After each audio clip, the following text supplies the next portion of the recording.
Welcome to K-Catalog.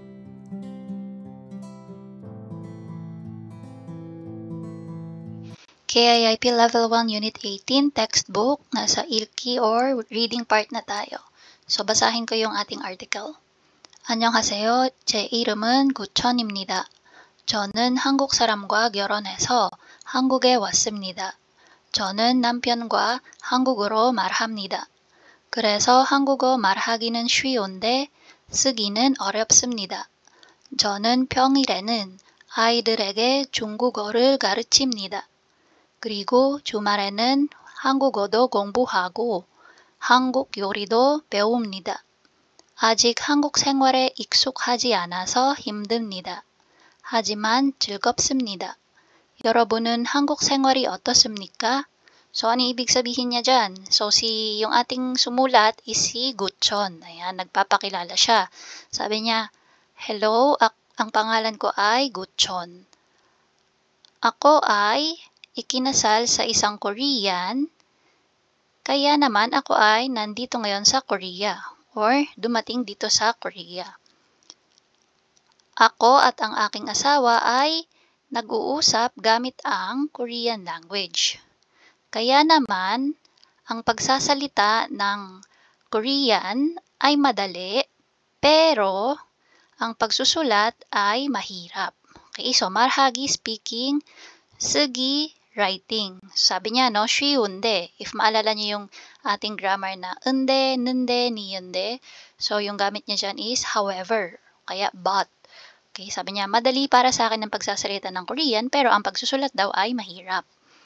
저는 평일에는 아이들에게 중국어를 가르칩니다.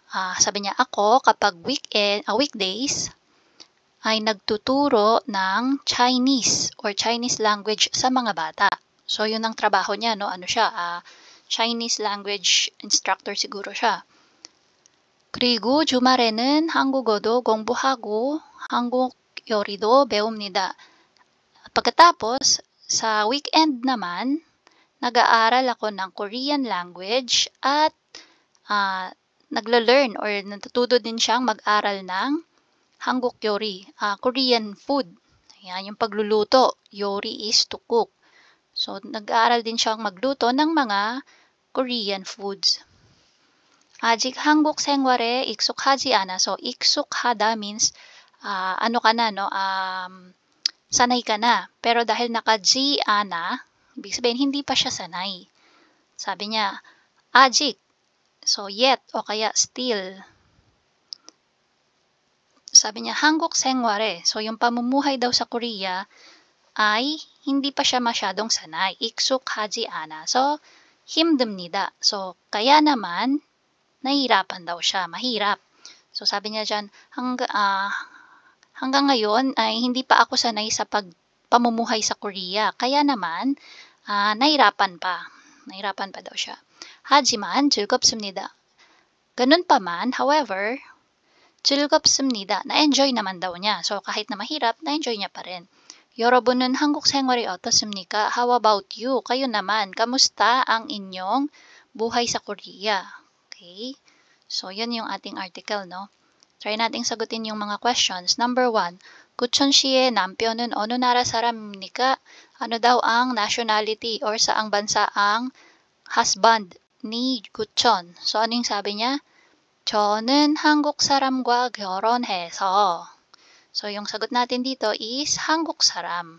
So, 구천 씨의 남편은, so start tayo dyan. 구천 씨의 남편은, tapos dudugtungan natin ng 한국 사람. 한국 사람. And then, dahil naka-imnika yung question, yung sagot natin is 입니다. Number 2, 구천 씨는 요즘 무엇을 안 합니까? An means not. So, ano daw ang hindi ginagawa? 요즘, these days. So, si 구천 daw, these days, ano ang hindi ginagawa? Number 1, 중국어를 가르칩니다. So, ginagawa niya ba to? Yes, ginagawa niya yan. Sabi niya ngayon yung ginagawa niya pag weekdays. Nagtuturo siya ng hindi Korean, ng Chinese sa mga bata. Okay? So, hindi ito yung sagot natin. Number 2, 한국 요리를 배웁니다. So, sinabi niya din yan, nag-aaral din daw siya ng pagluluto. Pag weekends naman. So, hindi ulit yan yung sagot. Kasi nga anong hinahanap? Yung hindi niya ginagawa. 한국어를 공부합니다. ginagawa niya din yan. 한국어도 공부하고. 한국 회사에 다닙니다. So, 회사 company, 다닙니다, nag-a-attend or regularly na pumapasok sa Korean company. So, walang nabanggit na ganito dyan, kaya ito yung sagot natin. Ito yung hindi niya ginagawa. So, walang nabanggit sa article natin na ganito. Number 3. 맞으면 동그라미, 틀리면 X 하세요. So, true or false siya, no? 구천 씨는 한국어 쓰기가 쉽습니다. Anong sabi? Si Guchon Shi daw, yung pagsusulat ng Korean language ay madali para sa kanya. 쉽다. Okay, 쉽습니다. Tama ba? Mali. Okay, ano yung sabi niya? 한국어 말하기는 쉬운데. So, yung madali is yung speaking, 말하기. Yung 쓰기는 어렵습니다. Ayan o. 어렵습니다. 쓰기. So, X ito. 쉽습니다 아니고 어렵습니다.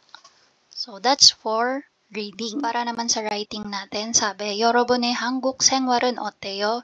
Ikaw naman, kamusta ang pamumuhay mo sa Korea? 한국 생활에 대해 써보세요. Try mo daw magsulat ng article about sa buhay mo dito sa Korea. So, bago natin lagyan ng laman itong ating blank page, tingnan muna natin yung danojang. So, may mga words tayo dito, review natin. 결혼하다, magpakasal, to get married. 평일, weekdays. So, yung Monday to Friday. 중국어, Chinese language. 익숙하다, be used to, or yung masanay sa Tagalog. Okay, so ngayon, dito, meron na akong pin-repair in advance. Okay, so, tingnan natin yung hinanda ko. Okay, so ito yung aking pin-repair na article. So, basahin ko siya. 제 이름은 린입니다. 저는 한국 사람과 결혼해서 한국에 왔습니다. 처음에는 한국말을 잘 못해서 한국에 오자마자 거의 3년 동안 한국어를 공부했습니다. 주말에는 남편의 친구들이나 교회 같이 다니는 한국 분들 많이 대화해서 한국어 실력은 많이 늘었습니다. 하지만 부족한 부분도 아직 있고 한국 문화에 대해 배울 것도 아직 많습니다. 한국 생활에 많이 익숙했는데 가끔 불편한 상황도 겪습니다. So, ano ba yung sinabi ko dyan? So, nung una, ginaya ko lang yung format dun sa reading natin kanina, yung pagpapakilala ni Guchon, tapos yung flow ng mga sinabi niya, ginaya ko lang, no? So, sabi ko, nagpakilala muna ako. Ang pangalan ko ay Lin. Tapos, sabi ko din, ako ay ikinasal sa isang Korean, kaya naman nandito ako sa Korea. Tapos, yung dito sa third sentence, medyo mahaba siya. Pero ang sabi ko dyan is, 처음에는, nung una, 한국말을 잘 못해. So, hindi ako marunong mag-Korean. So, 잘 못해서, hindi ako marunong mag-Korean, kaya, 한국에 오자마자, pagdating ko sa Korea. So, we have this grammar dong sa plus 자마자. So, hindi pa natin yan i-discuss. Binigyan ko lang kayo ng idea. May ganyang grammar. So, ibig sabihin yan, right after. Pagkatapos. Or katulad dito, oda to come, pagdating. So, pagdating ko sa Korea, 거의 3년 동안, sa loob ng halos 3 taon. So, 거의, almost, or halos. 동안, within, sa loob ng halos 3 taon, 한국어를 공부했습니다. Ay nag-aral ako ng Korean language. 주말에는, kapag weekends naman, 남편의 친구들이나, so, with my husband's friends, okay, or the people, okay, 한국 분들, Korean people, who attends church, so, same church na ina-attendan ko, yung mga Korean people doon, ay 많이 대화해서, ay maraming beses or maraming chance na ako ay nakikipag-usap or nakikipag-converse. 대화 하다, to communicate or to converse. Ayan. Kaya naman, 대화해서 kaya naman 한국어 실력은 yung aking Korean language skills ay 많이 늘었습니다. Marami ang in-improve or nag-improve. 하지만 부족한 부분도 아직 있고 kaya lang 아직 still meron pa din 있고 have. So mayroon pa ding mga pagkukulang na part. Parang kumbaga sinasabi ko dyan is madami pa rin akong nakukulangan pa rin ako sa sarili ko when it comes to Korean language. Yan. So, 한국 문화에 대해 배울 것도 아직 많습니다. Still many. Alin ang madami? 배울 것. So, ibig sabihin, mga matututunan. About saan? About sa Korean culture. So, yung part na to, 하지만 부족한 부분도 아직 있고 한국 문화에 대해 배울 것도 아직 많습니다. Ang ibig sabihin ko dyan, ganun pa man, marami pa rin akong pagkukulang or marami pa rin akong kailangang matutunan, especially sa Korean culture. Tapos, 한국 생활에 많이 익숙했는데, so ginamit ko yung grammar na 는데. So sabi ko dyan, nakapag-adjust na ako sa buhay sa Korea.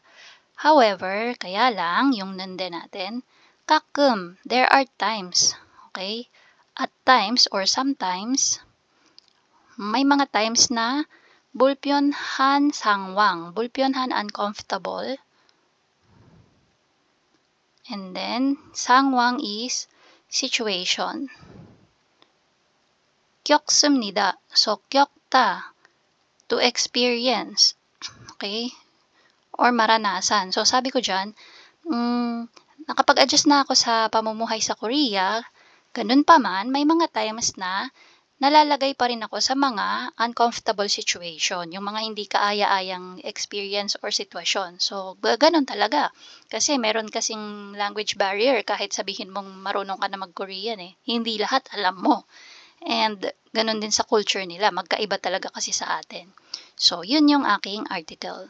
So, this is another example para makagawa kayo ng inyong writing. And that's it. If you find this video helpful, please hit the like, share, and subscribe button. So I still hope to see you in the upcoming videos, and again, thanks for watching.